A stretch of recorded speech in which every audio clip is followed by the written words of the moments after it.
Prepare yourselves, people. This is a big one. Today we'll be discussing the one thing always on people's minds: new Minecraft updates. Sure, the Nether update is slowly rolling out, but what about the others? These are updates the community has been requesting and waiting for a long time. Long time. And we've heard you loud and clear, even if Mojang seemingly hasn't. Jeb, you there? We really want this. Oh, and by the way, we'll be covering the cave update. Don't worry about that. But before we get into that, my name's Dr. Minecraft MD, here to bring you your medically approved dose of Minecraft content. I prescribe you to subscribe and like the video. Doctor's orders. On to our first Overdue update. Speaking from experience, one of the first things I do in this game is find a pet. Well, actually, first I punch wood, then I find coal and iron. You know what? Doesn't matter. We love pets. It's long overdue that we get an update that allows us to find different breeds of dogs. After all, we have a whole variety of cats. Why not dogs too? Come on, Mojang. There are 22 different types of cats in this game. And only one dog? Let's face it, dogs are in serious need of an update.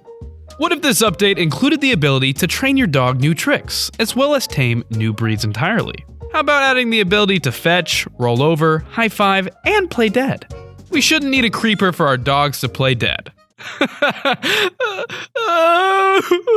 Let me know in the comments if there are any more tricks you'd like to see added into Minecraft. Similar to taming them, you would use bones to teach them new tricks.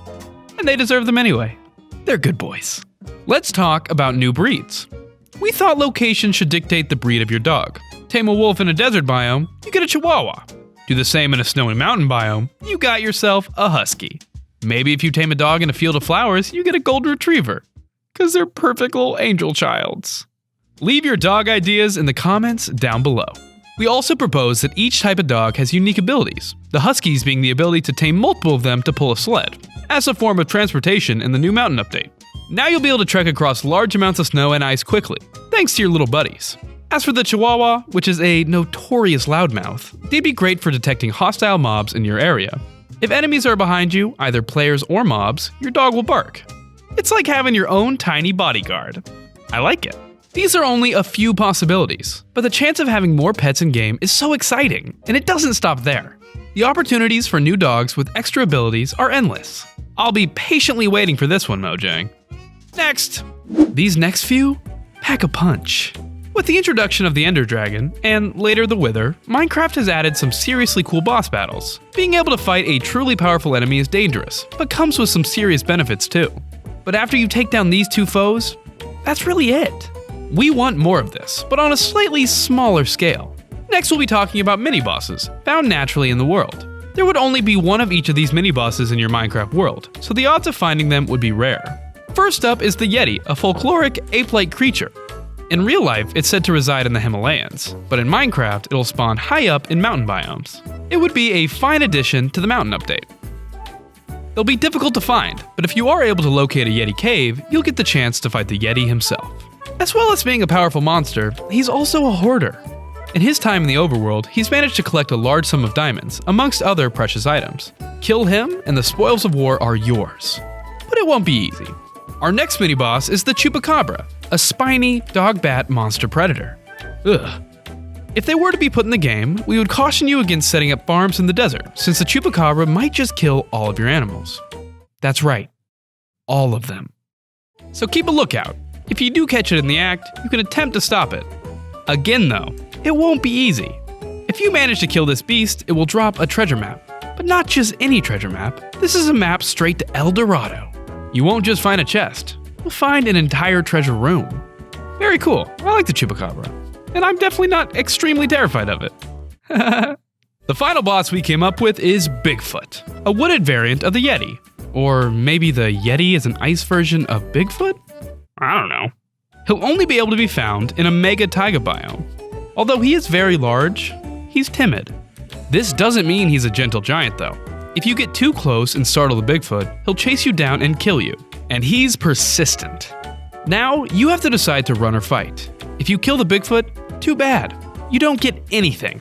That's why it's best to keep your distance and follow him back to his cave. Similar to the Yeti, the Bigfoot would also have its own cave filled with treasure. If you are interested in the Bigfoot, or mini bosses in general, we'll be exploring all of this and more in our future videos. Be looking out for them. All in all, I think adding new, randomly generated bosses would be a great way to keep you on your toes in Minecraft, even if it makes the overworld more dangerous. What do you think about mini bosses? Let us know in the comments. Next update.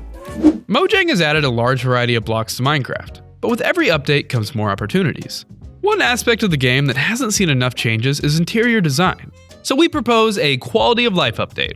Our houses are beautiful on the outside, but look too simple inside. This game has been out for 10 years, and you still have to make couches out of wooden stairs and a couple signposts. It isn't very comfortable, and I have splinters in my butt. It's time for a change. This quality of life update would include multiple interior items to make your builds more realistic. To make these builds, you would first have to craft something called a carpenter's bench. Once that's in your inventory, you have access to a wide variety of new, placeable items. You could make a coffee table, or you could even make a lamp. The possibilities are pretty endless with this one.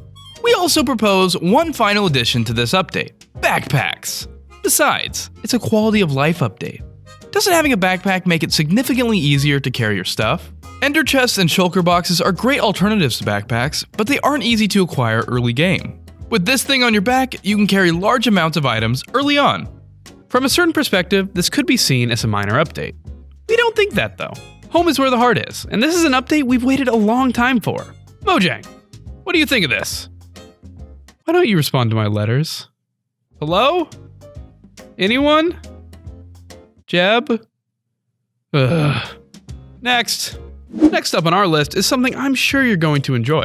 In Minecraft, you can brew potions, but it just feels like there's something missing. It doesn't feel immersive, you know?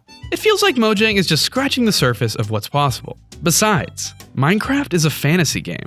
There's dragons, monsters, enchantment, and adventures. But there is one thing missing: magic. That's why we're proposing the magic update. The first thing we thought of was adding spells, but we wanted to go even deeper than that. We feel it'd be more of an immersive experience to introduce alchemy. Forget your brewing stand. Now you can mix and make potions in a cauldron, just like a real-life witch or wizard. I mean, if they were real. I definitely don't believe in witches. This process would begin with an herbalist table, constructed out of 2 wooden planks and 2 raw hides. Then you make your standard Minecraft cauldron. Now, you can start making potions. Place your cauldron over a campfire, fill it with water, and watch it boil. Now you can put all sorts of ingredients into it. As for fantasy, when you start a new game, you choose a specialty. Do you want to be a farmer, a warrior, or a wizard? The choice is yours, and having the freedom to choose is really great. This is only the beginning. Players could find spellbooks and use magic effects against their foes. I think out of all of these, this is my favorite. Let me know in the comments what you think of it. Next. Okay, for this last one, we're backtracking a little bit. Out of all the updates that are commonly requested, this one is near the top of the list. And I know you patients in the comments have been asking for it too. We've even made some videos about it. It's long overdue, but we still desperately want to get our hands on the cave update. It would include more complex cave systems. This would mean less dead ends, more random locations like abandoned mine shafts, and a greater complexity of blocks. The cave update would also include new ores, each with different abilities. For example, the ruby. It can be crafted into a ruby necklace, which can be very helpful underground. While worn, it cancels all negative effects. If you're poisoned, don't worry about it. The necklace will take care of it for you. Or topaz, which makes you temporarily invisible to mobs. That would be awesome. In a pinch, surrounded by a large group of monsters, pull out your topaz and run away. They won't follow you. We touch on even more new ores in our cave update video, so you'll just have to watch that one to find out more. It would also include new cave biomes. Gone are the days of having simple, boring caves. Now they would be based off your location. Jungles would now have their own version of caves, which would include moss, vines, stalagmites, and stalactites. This would be the same for colder regions. Ice caves would be introduced that are a combination of ice and stone. Be careful though, since Yeti could be hiding out in one. We would also love to see new mushrooms. Since with the cave update comes so many new features, it can only be assumed that people will be spending more time underground. If so, having more food down there would really help. We hope the cave update would even introduce a new mob, called the Cave Goblin. It would be native to underground cave goblin villages. They would be scared of the light and could turn hostile, but they yield positive benefits as well. If you pay, they may even give you a map of their cave as well as different weapons and armor. Like I said earlier, we touch on all of these in greater detail in our cave update. Go check it out. Link will be in the description below. Okay, let's head back. Well everyone, that's been some different updates that we would love to see in Minecraft in the future. We understand that Mojang is very methodical with the updates, and even if they were to add all of these, it would take a long time. Until then, I'll wait right here. Never mind. I'm bored. But here's to hoping Mojang adds at least one. What did you think of our list? Would you like to see any of these updates added into the game? Regardless, let me know your thoughts in the comments down below. Like always, this has been Dr. Minecraft MD. Until next time, this doc is off the clock.